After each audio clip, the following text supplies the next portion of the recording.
I'm still in the same screen. No I countdown. think I think we should be live now. I'm just waiting for Kayu to confirm, but yeah. Um, Hi everyone, welcome this Friday morning. I hope you are all enjoying it. And yeah, so today we're talking to Ben from Connected Kerb. I think it's a really exciting conversation, the one we're going to have today. I wrote a post yesterday on LinkedIn about how I am very grateful to see companies such as like Connected Kerb following the path that we're going to chat about today. So when we started Weaver Labs 3 years ago now, we had this vision that there were going to be companies and other people in the sector that were going to take on the challenge and the responsibility of building that telecoms infrastructure to enable all of these cool use cases and applications that we like to see in cities. And that's precisely what we are going to cover today. So Ben has recently joined Connected Kerb to help them in this adventure and this journey. And I'm delighted to welcome you today to chat with us about this. So Ben, just please introduce yourself, the company, and we take it from there. Oh, thanks, Maria. No, it's a real pleasure to join up with you today and really enjoyed some of the dialogue with you to date. So Ben Boutcher-West, a background in automotive, future technology and smart cities. I've been in the infrastructure space a long time, and many people will remember me in my role probably at Happy Way, the curbside management company. Delighted to join Connected Kerb and leading the sort of digital side of the business to help move the business now in both strategy and product away from pure charge points, but complementing that infrastructure with a whole host of digital innovations and capability that really make us a lasting and legacy infrastructure player. And that's what we'll be talking about a little bit today. So really nice to meet you. We're an EV charge point company today, but we've got an amazing future, which I'm really excited about. Yeah. So let's maybe start talking about the smart cities. What is Connected Kerb today? And you know, when the company started, why did you guys start looking at EV charging points, and what's your challenge in the transport sector and within the smart city context? Sure. Okay. So I think before we go too much further, it's important to make sure people understand how our physical product is architected. So the product comes in two principal streams. One is a large node box that is buried under the street surface, typically at the location of a charge point, but certainly at the head of every street. And this enables us to bring a fiber backbone directly to every charge point, and with that, additional connectivity, which we'll come on to. On top of the node box, you then have the first use case manifested as a charge point today. So we're providing EV charge points on street across local authorities. And we're at a really exciting point where our business has gone from, tens and hundreds of orders for charge points up to the thousands now, and indeed tens of thousands. So the next 12 months see the whole industry really boom. There's a lot of people still thinking that it's in its infancy. But we're really pleased with some of the contracts we're now seeing, which are looking for 10, 15,000 charge points in a relatively short period. Certainly by the end of next year, I can assure you we've got some really big contracts coming, and we're seeing EV uptake really take off with that.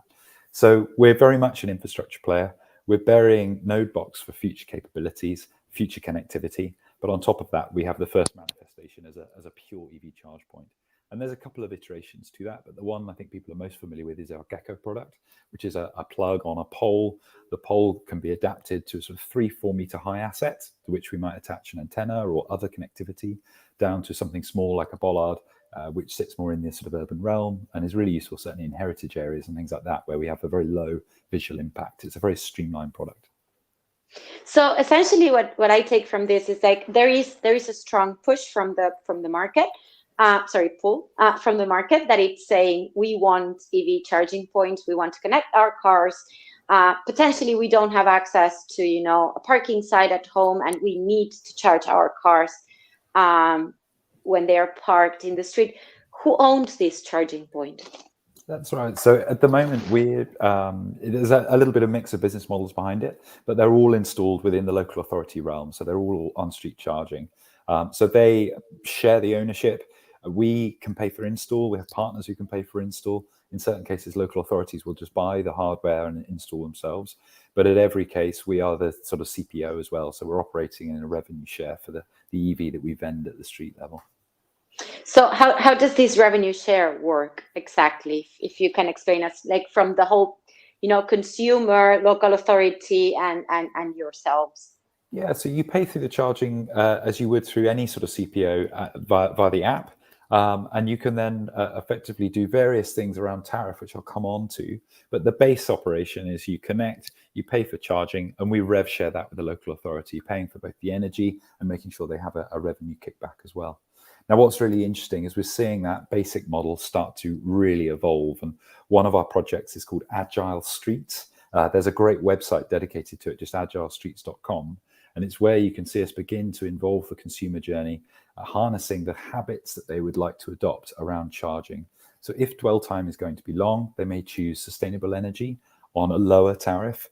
If they're not going to be there too long, they can choose a more rapid and likely a more premium tariff for energy.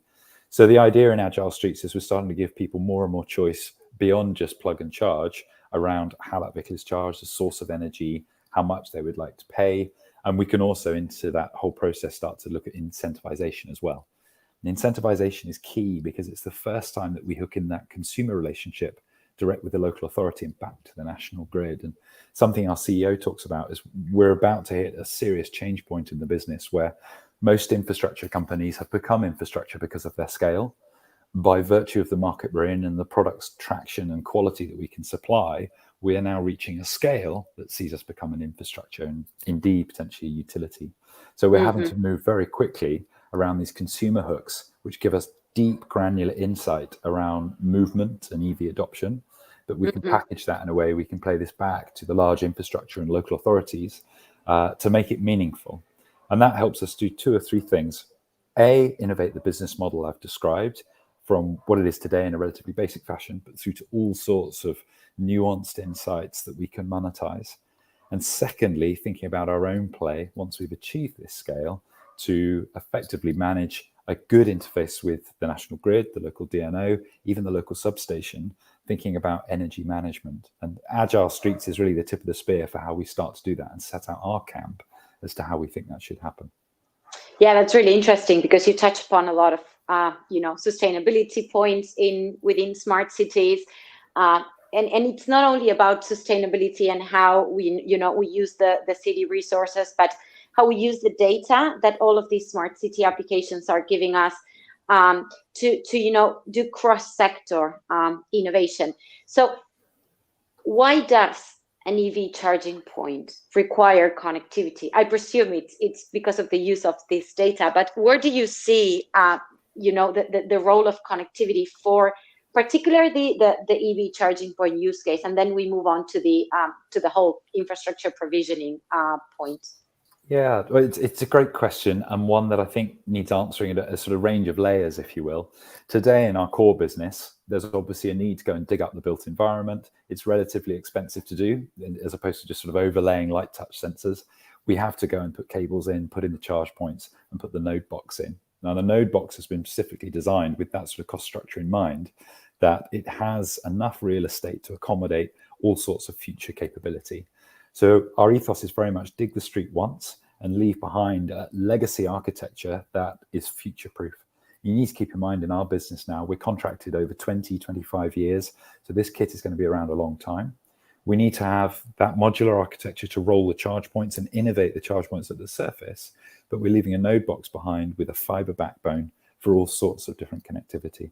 So in our business today, it's really focused around that initial data insight, quality management, and starting to build in load management for energy as well. It gives us great connectivity to work as a truly connected utility. But on top of that, we have a role very much we see as a kind of neutral host to accommodate others looking to enter the urban realm. Think of the territory that we're starting to take with these charge points. How can we provide that as almost a public asset, or public or private asset, a blend of the two, to enable a whole raft of capabilities, which, although we believe we have a role in some, we certainly have no intent to do them all. We would die trying, and it would take us a long time. So we're thinking about our role more as a utility, as a neutral host, to be as accommodating as possible. to the future of cities and local authorities, but also at a national level.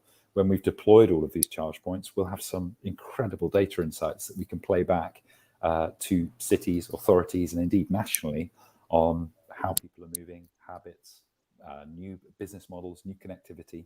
And I think short term, something in IoT around other sensing capability, which traditionally has followed the built environment through lamp columns, parking signage, all different assets along the street. Charge points have a role in that now.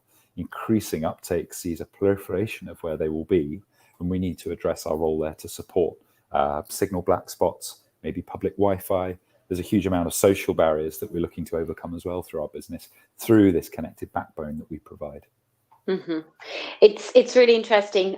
What you're explaining right now draws a lot of parallels on what we do in smart junctions in Manchester, whereas we leverage the capital investment of deploying a smart city application with this dig once approach, but equip that traffic light with a 5G small cell so that it can be used for other use cases. In this case, it's a transport authority who's owning the network. But at the end of the day, it's the same model. I need to dig the street to put that EV charging point. I need to dig the street to put that sensor, right? So why don't I just dig it once and equip that whole site into making it smart city ready?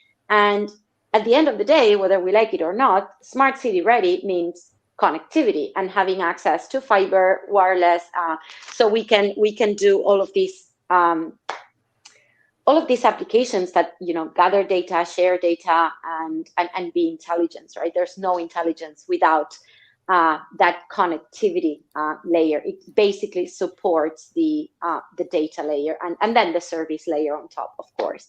So I guess it is really interesting and kind of like something that I feel personally very motivated to see how a company who started providing a solution to a problem that existed on the service and said we need to provide people a means to charge their cars because they don't own parking that have access to a plug, all the way down to, okay, let's use this to just build a network and potentially become a national infrastructure company. So I understand that you've joined Connected Kerb to help the company start this journey and get towards that neutral host position that you're explaining.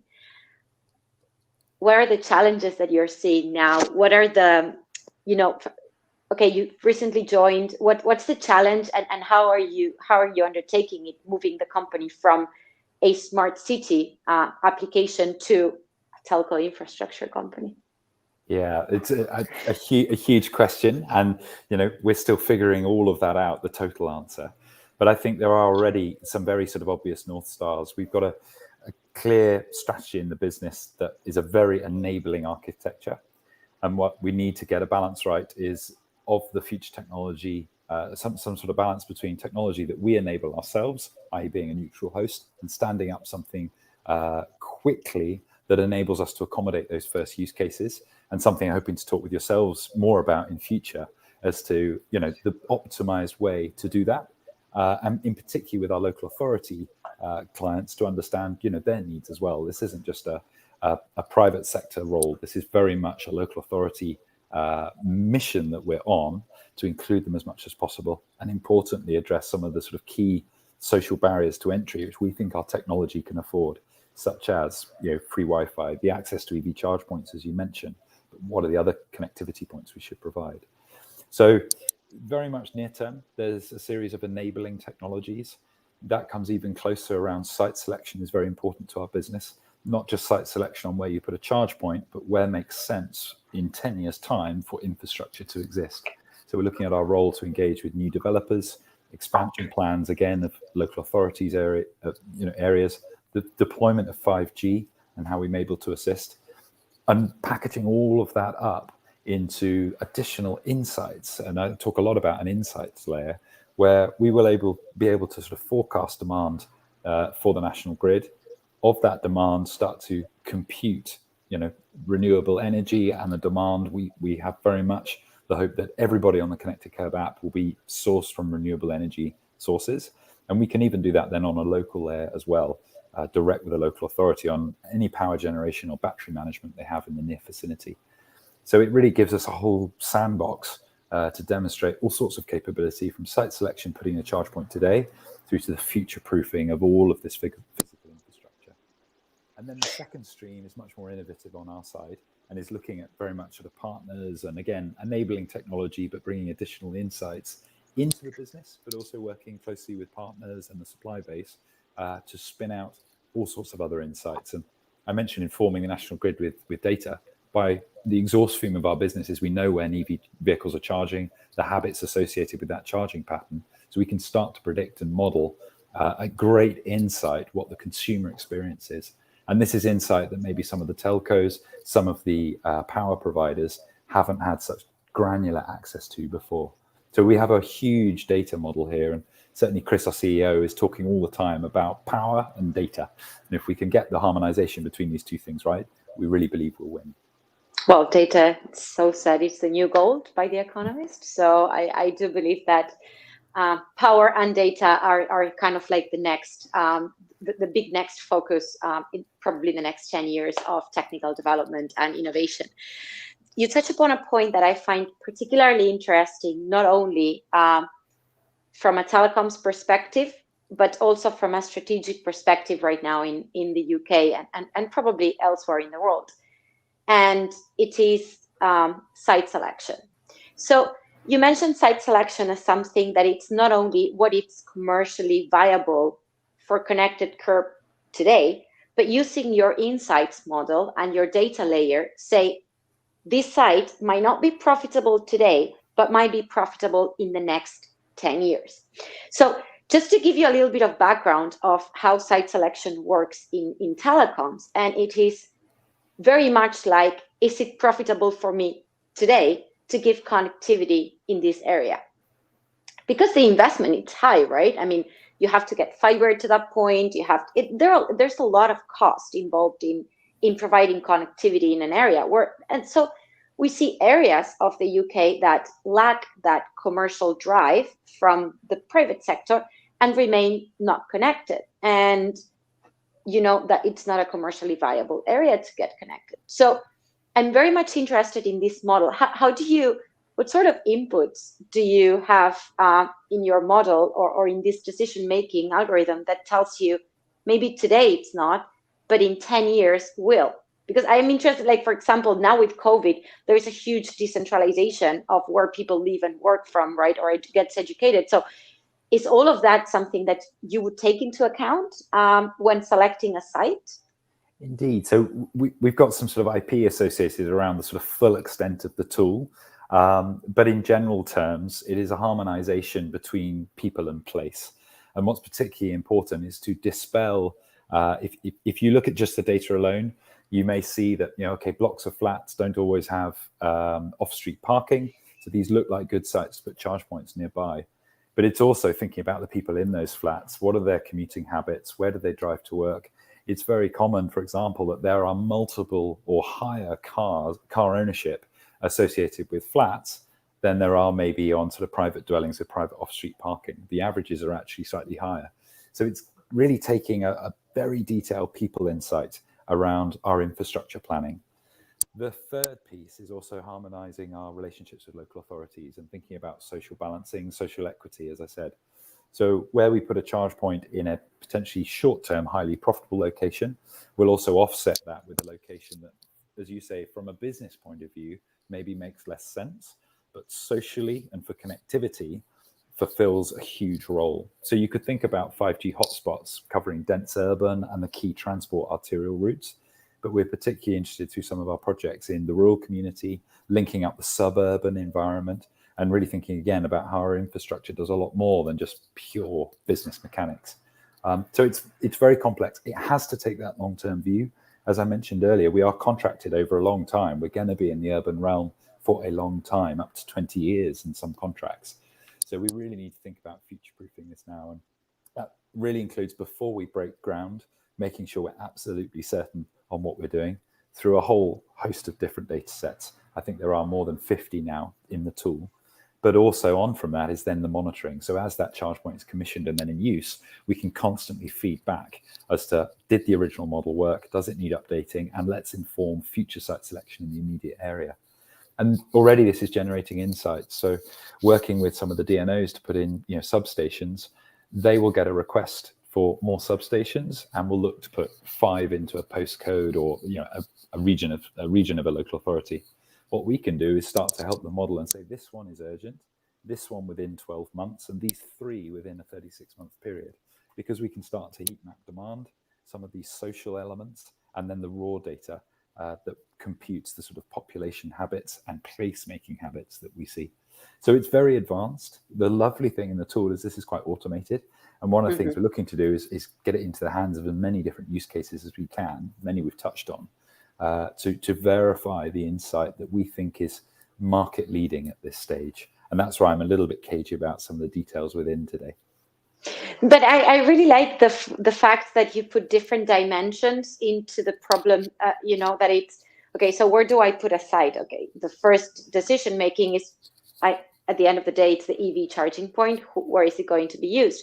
But then you have the second dimension, and it's where does it make sense from a connectivity perspective, touching on that social aspect, which it's very important for a local authority, right? And usually the local authority is going to make that investment on behalf of the industry to put telecoms infrastructure to get to those places where it's probably not as profitable. So, of course, there is a different definition of what market success looks like from private sector to public sector. And the objective is to get to that universal connectivity. And by becoming that sort of like neutral host provider to the local authority and to the service providers, you essentially help them achieve that goal. And a question that I get asked a lot, and I relay that to you, it is, how does the service provider or the mobile network operator who has been in charge up until today to build those networks react to this model? I think overall warmly is first of all what I'd say. I think as an industry, by the very nature of their products, they have to move quickly. They're well accustomed to innovation, and there's a lot of great things going on which perhaps haven't hit the consumer market yet. But we can see, big investments and continued innovation. And 5G is very much part of that. So on the whole, we're received quite warmly. I think once we're in the room and can explain that our strategy very much is to enable and support, we don't want to be a telco. We need to work with, and we see ourselves as an enabler for them. I think there's a sort of customer-partner relationship which they warm up very, very easily to, because we're digging up the streets, because we understand local street infrastructure and providing, as I said, one of our products has a tool pole to replace a parking sign with greater connectivity with an antenna on top, and they can start to use this infrastructure rather than having to address the entire national and local challenge alone. Where we have these larger estates, we need to be addressing our role there to help. So I would say warmly, I think the relationship is a strong one. That's really good, because I think for some years until now, we have been talking about this decoupling infrastructure ownership service being delivered.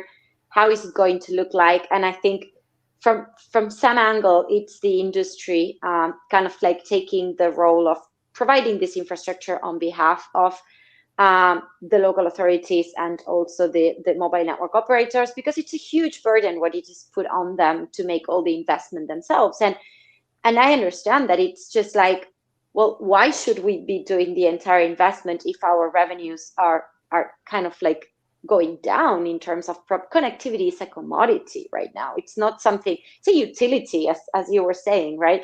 It's not something that it's going to, provide them a money-making business. But for you, since you already justify the digging the streets for one use case or many other use cases, then the burden on yourselves is not that much. And if we multiply that by the number of smart city applications that exist in a city, then it might make sense that's the model that we all adopt. And that's where I think that we kind of like enable each other from what we do and what you guys do, because our role is to add all of those, like-minded people like yourselves in a city and open that up to facilitate a relationship with an application or a mobile network operator in this kind of like open marketplace, which essentially reduces those frictions to get to the end customer, which is how it's going to be this network used.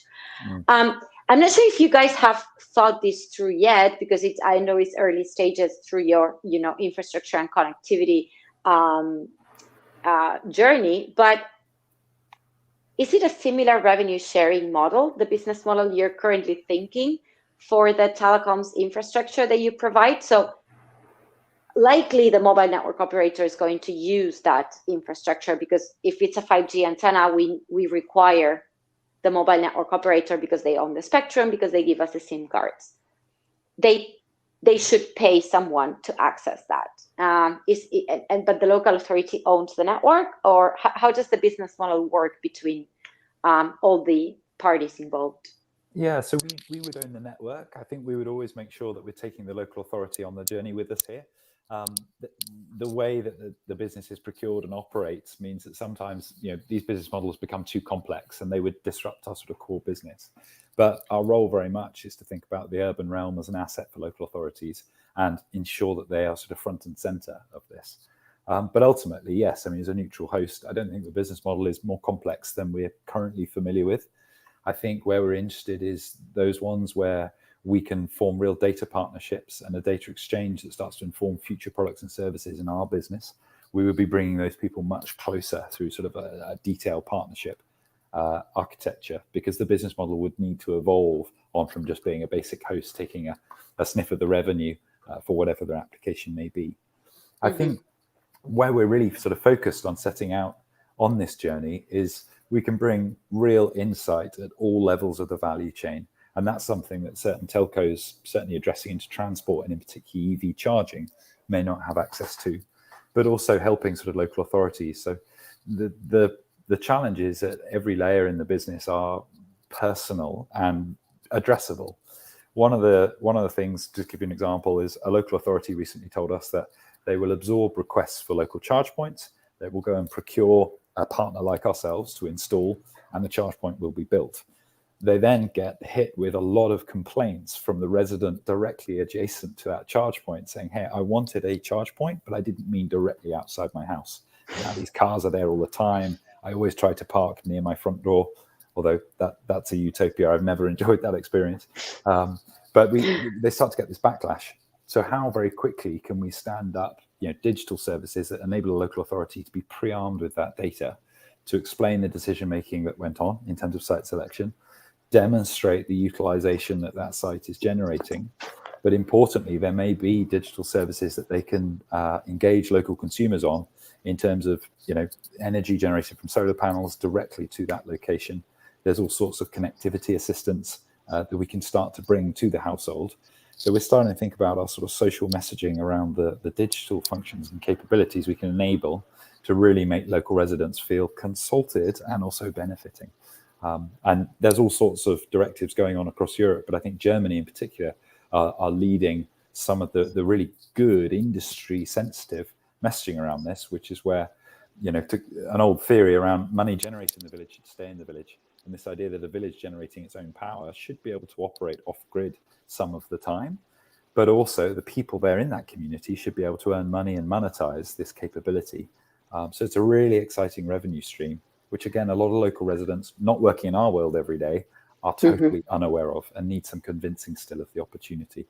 So although technically it's enabling, I think we also have a responsibility to local authority to make them feel part of the business model. And that could also echo all the way back up to the local residents along the street. So it's a complex one, but one that's very exciting. And I think socially, absolutely the right thing to be chasing down at this time. Yeah, I mean, I totally agree with you in terms of the down to the citizen, right? Because I think there are two ways that you can see the data economy. One, having these, big companies that leverage all of our behavioral aspects and, making a lot of money out of that. And then there is the other kind of like more open, transparent, and inclusive way of using data.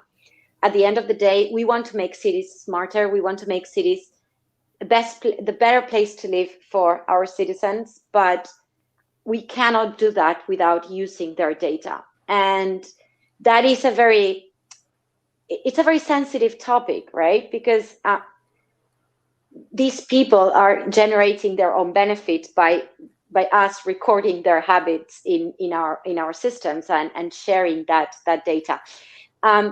What do you think the role of kind of like blockchain technologies or more like transparent, not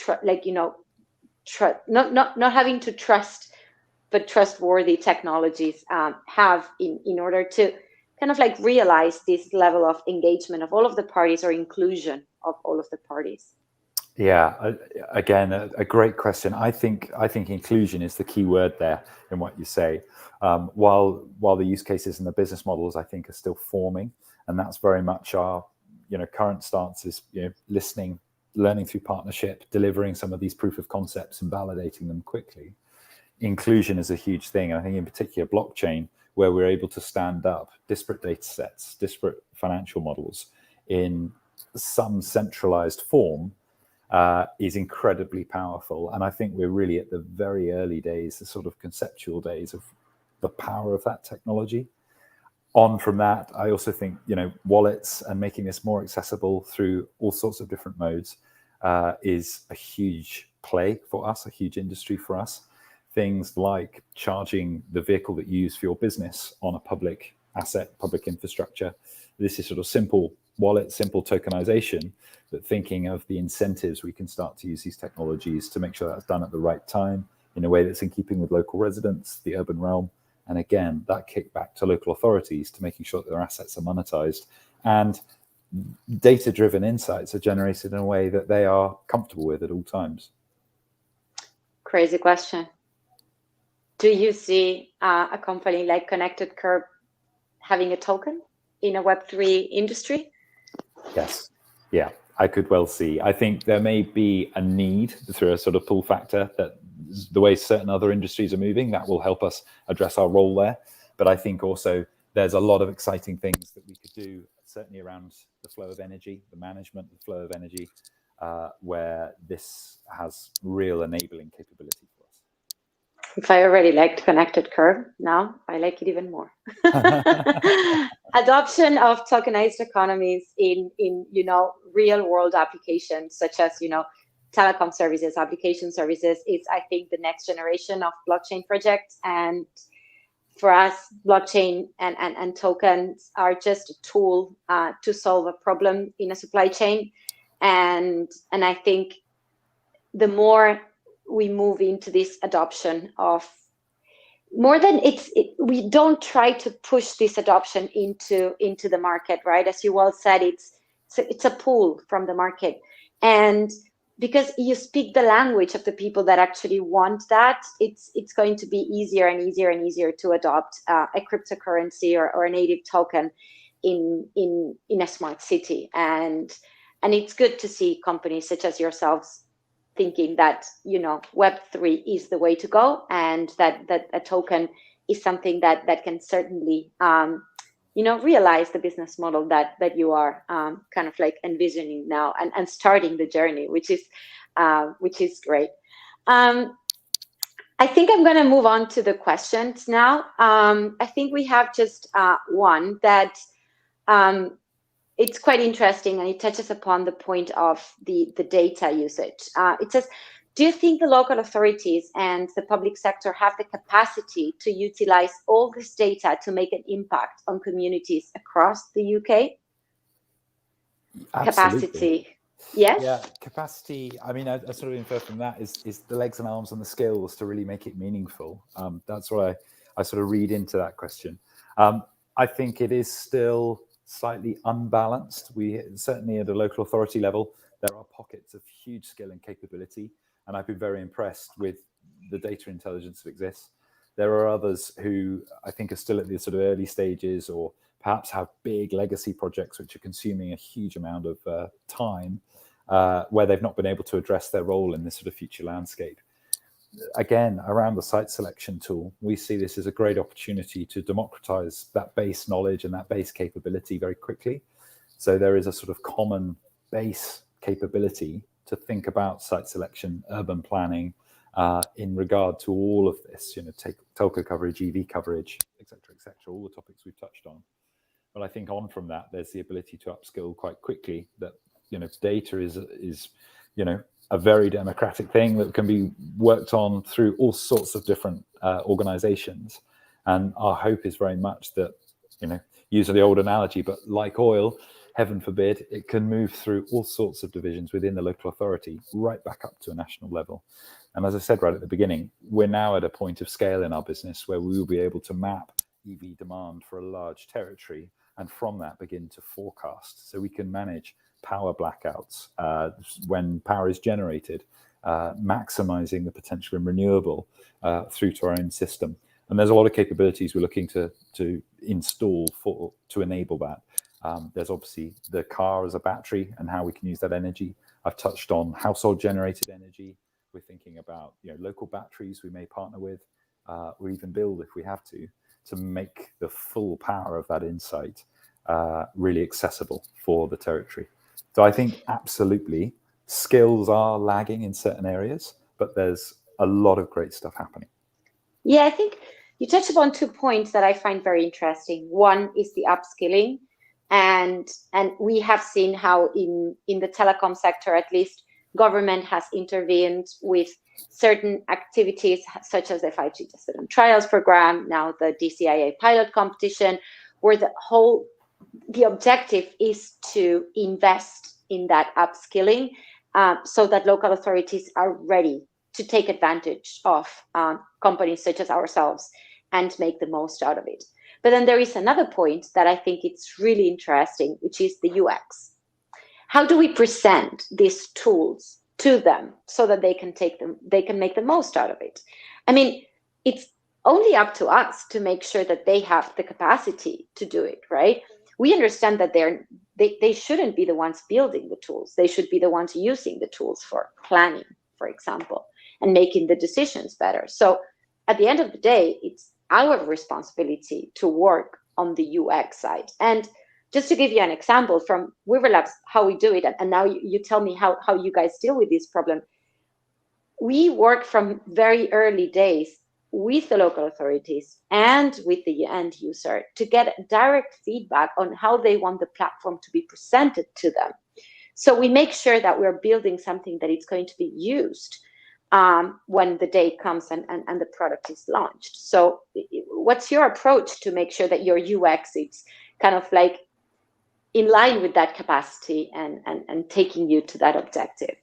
Yeah, I think for us, I would say adaptability is key to that. It's not always possible, but we have to be prepared to engage, at all different levels. From, give me answers. I'm not too worried about the product. Show me the insights you can generate, right through to your information. I want to add my own and compute it myself and make various decisions along the way.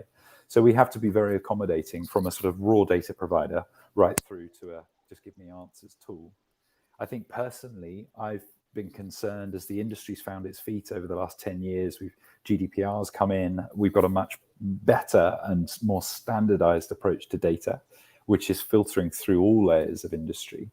I think I would prefer to see, rather than a creation of the tool and let's say the build our own, I think there is definitely a role within local authority to buy intelligently and focus on the UX for their community, the insights they're actually looking to generate, and the sort of the computational insight that these tools can provide.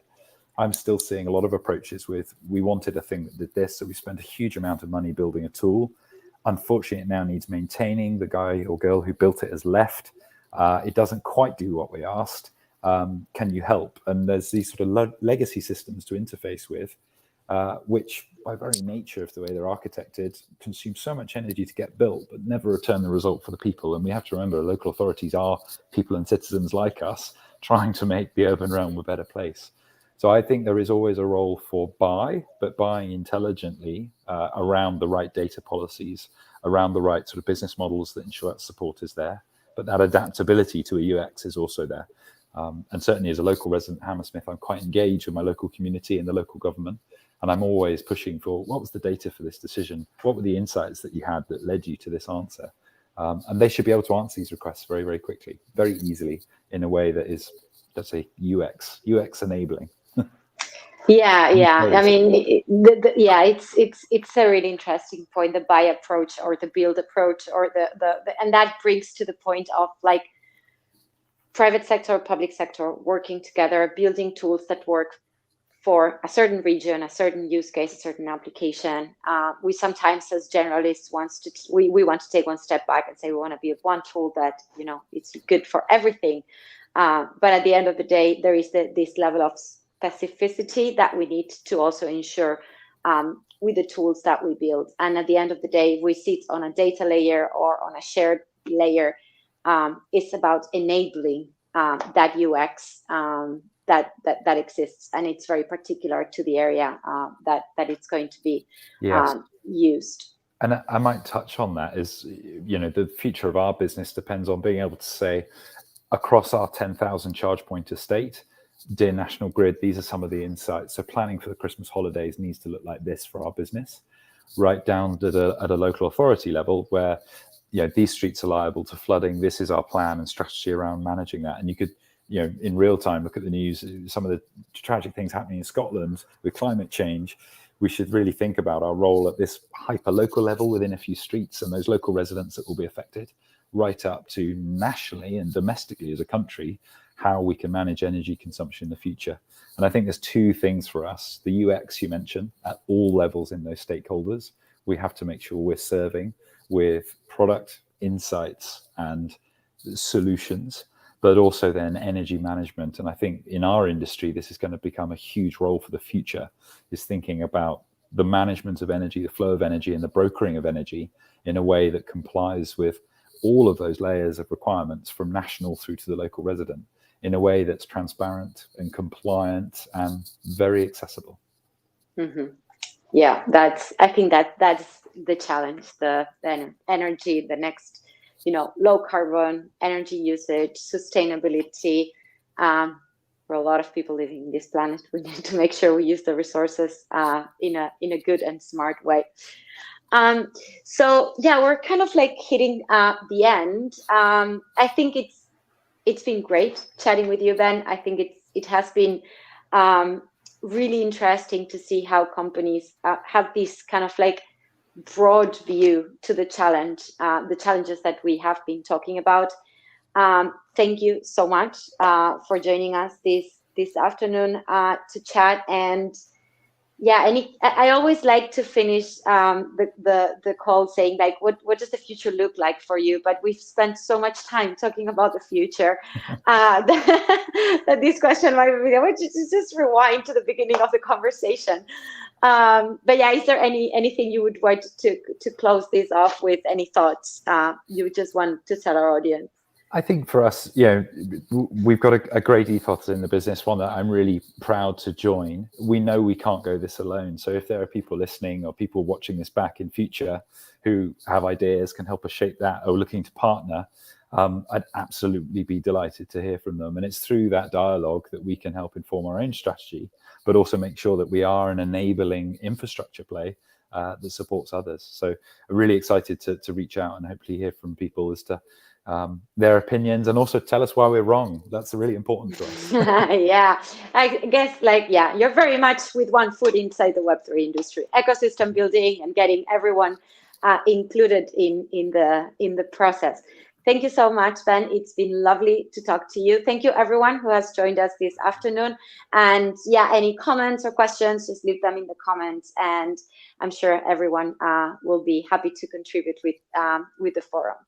Have a great afternoon, everyone, and bye-bye. Thanks, Maria. Bye.